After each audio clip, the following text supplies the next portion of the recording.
Welcome to my channel. இன்றைக்கி எங்கள் தோட்டத்தில் இருக்கிற ரெட் கலர் சாமந்தி செடியை பற்றி பார்க்கலாம். இந்த செடி வந்து நான் வெளியில் தான் வாங்கிட்டு வந்தேன். ஒரு சின்ன செடியை தான் ஒரு நாற்று ஒரு அதாவது திருச்சி பஸ் ஸ்டாண்டில் வந்து அந்த நாற்று விற்கிறாங்க பாருங்கள், அவங்கக்கிட்ட இருந்து 4 செடி வாங்கிட்டு வந்தேன். 4 கலர் வாங்கிட்டு வந்தேன். அதை வச்சு கொஞ்சம் ஸ்லோவாக தான் வந்துச்சு, ஏன்னா வேர் அவ்வளோவா இல்லை. பாருங்கள் எப்படி வந்திருக்குன்னு. இப்போ தான் அது பூ எடுத்துருக்குது. சீசனே முடிய போகும்போது தான் பூ எடுத்துருக்குது.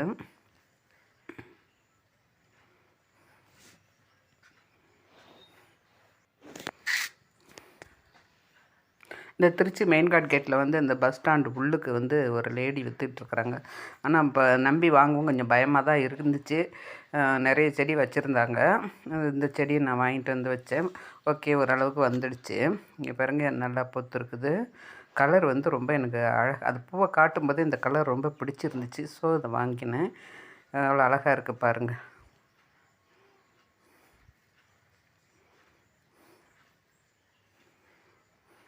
இப்போ இந்த ஒரு செடி நம்ம வந்துடுச்சுன்னா போதுங்க. இது நான் வந்து நல்லா அந்த உங்கள் பாக்கெட்டில் தான் அந்த அந்த இது அதான் பாக்கெட்டில் இல்லை, அந்த சும்மா அந்த கவர் அந்த பிளாஸ்டிக்கில் சுற்றி வச்சுருப்பாங்க. அப்படியே ஒரு வேற மட்டும் அப்படியே ஒரு பிளாஸ்டிக் கவரில் அப்படியே ஒயிட் கலர் பிளாஸ்டிக்கை வச்சு சுற்றி வச்சுருந்தாங்க.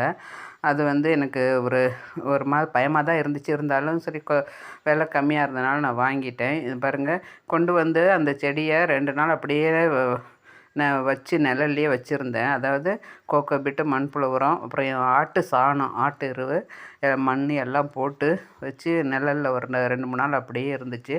அதுக்கு பிறகு தான் அது தழுத்து வந்துச்சு. இப்போ தான் மொட்டை எடுத்து பூ பூக்க ஆரம்பிச்சிருக்குது.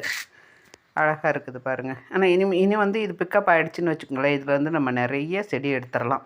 நிறைய இது அடுத்த வருஷம் பார்த்திங்கன்னா நான் இதை ஒரு பெரிய தோட்டமாகவே ஆக்கிடுவேன். அந்த அளவுக்கு இது நல்லா வந்துடும். சாமந்தின்னா ஒரு அப்படியே அந்த ரூட்டு போகிற மண் சாஃப்டாக இருந்துச்சுன்னா ரூட்டு போகிற இடத்துல எல்லாம் அப்படியே வந்து செடி ஒன்று உருவாகிடும். ஸோ இது வந்து ஒரு நல்லா வளர்த்துக்கலாம். நமக்கு அந்த பூ கலர் தெரிஞ்சால் தான் நம்ம செடி வாங்கி அந்த மாதிரி வளர்க்க முடியும். உங்களுக்கு என்னோடய சேனல் பிடிச்சிருந்துச்சுன்னா லைக் பண்ணுங்கள், ஷேர் பண்ணுங்கள், சப்ஸ்கிரைப் பண்ணுங்கள். தேங்க்யூ.